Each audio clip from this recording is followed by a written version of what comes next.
Doctors, engineers, tradies, nurses, people who can fill genuine shortages and help grow our economy. Well, that's been the sales pitch. But today, the Daily Telegraph uncovered figures that raises a question. Is this really a skilled migration program at all? Department of Home Affairs data shows Australia granted more than 185,000 permanent visas over the past year. On paper, more than 132,000 of those were classified as skilled. We've got to be smart. So many people from around the world want to come to Australia.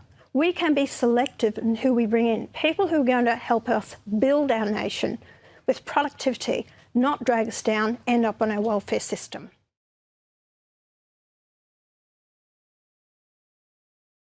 It has not given us a younger, smarter, more productive workforce. Instead, it generated skills shortages, suppressed productivity, gave us the highest youth underutilisation rate in the OECD, buried state governments in debt in their futile efforts to catch up with infrastructure, and brought housing unaffordability to crisis point. Look at these figures. Between 22 and 23, we brought in 739,000 people. Of that, and they said, oh, we need skilled migrants for our housing. Of that, only 51,605 were actually skilled. And of that, only 1,800 in the construction industry. It's been a scam. They brought people in that are no benefit to this country. We don't need any more nail technicians, masseurs, Uber drivers, all this. We don't need that. According to analysis by Dr. Kevin Yu at the Institute of Public Affairs, only around 60,000 visas, so just 1/3 of the total migration program, went to someone approved as a skilled worker. What about the others? Well, they went to family members. For each skilled migrant, we get at least 2 family members who are usually unskilled, admitted either as a secondary applicant or a later family reunion. Now, no one is suggesting Australia should split families apart, but Australians deserve honesty. Macro Business Chief Economist Leith Van Onselen has regularly insisted this. The government is being deliberately misleading about the situation with skilled migration. One Nation New South Wales Senator Sean Bell said Australia is drowning in unskilled migrants and described the program as a con job. Well, this is important as Australia is currently debating migration during a housing crisis. Every extra person needs somewhere to live. Infrastructure is struggling to keep up. Hospitals are under pressure. Schools are bursting at the seams.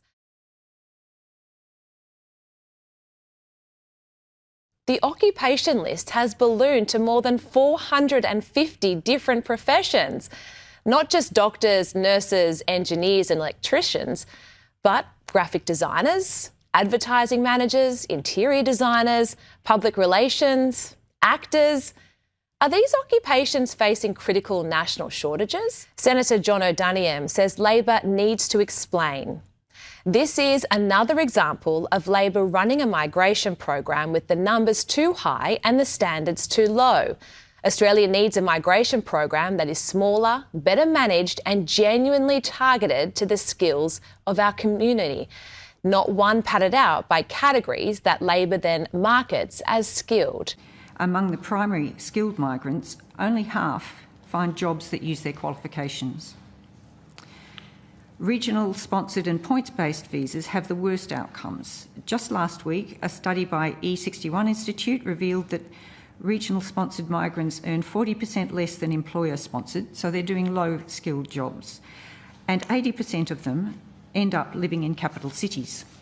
While the government argues migration helps solve Australia's problems, many businesses still can't get the workers that they need. The owner of a Sydney plumbing business told the Daily Telegraph that finding qualified tradies remains a constant struggle. He says sponsoring genuine skilled workers is expensive, slow and wrapped in bureaucracy. Last week, a report for the Migrant Justice Institute found that 2/3 of temporary migrant workers are illegally underpaid. This begs the question whether claimed labour shortages are actually about suppressing wages. And this week, it's reported that 1,500 nursing graduates in Victoria are unable to find entry-level nursing jobs. As with engineering and trades, employers are demanding experience and not hiring either migrants or new graduates. If the response to the skills shortage is focused on entry pathways, we wouldn't need migrants.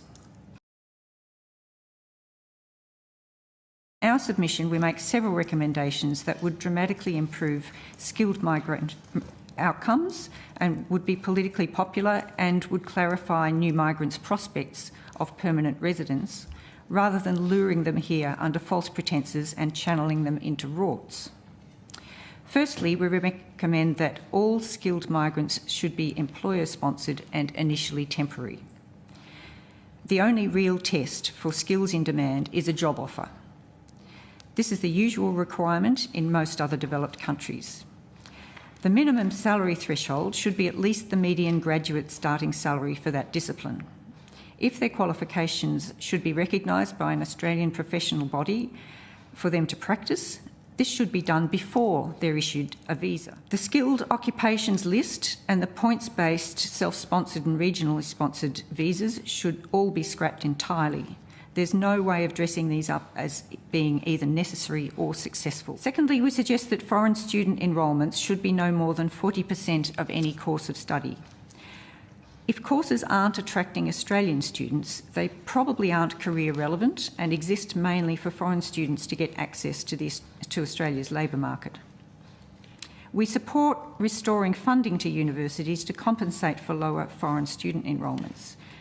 This will be a fraction of the cost of the infrastructure bill saved from lower population growth. We estimate each additional Australian resident costs federal, state and local governments about $150,000 for infrastructure. Thirdly, graduate visas should only go to above average students, those graduating in the top 40% of their cohort. Those graduates would then need to find a job that requires their qualifications and an employer willing to sponsor them if they're to stay on. Fourthly, movement to a permanent visa should require at least 5 years of appropriately skilled employment, as well as employer sponsorship at a higher income threshold reflecting their experience. This shows we need smarter migration. Australians have always supported migration when it's planned, when it's genuinely in the national interest. What people don't support is being told one thing while the numbers tell a different story. This comes after Australia's net permanent and long-term arrivals hit more than 480,000 people last year. That's the highest calendar year figure on record, higher than the previous record by 7%, and that was set in 2023. The Daily Telegraph asked Home Affairs Minister Tony Burke for a comment. A spokesman said Australia's policy is not to split up families when skilled migrants are awarded visas. The Parkinson Review found that skilled migration program is not working. We are not anti-migrant. We have no interest in the race or ethnicity of people moving to Australia, and we want all of them to have the best chance of finding good, stable employment and a welcoming community. But we believe those outcomes are much more likely when migrant numbers are low than when they are high. Low migration is pro-migrant. Stabilising our population requires reducing immigration to around 70,000 per year net gain. This is enough to maintain Australia's current humanitarian intake and to fill genuine skills shortages and family reunions. We think it's time to acknowledge that experiment has failed and it's time to end it.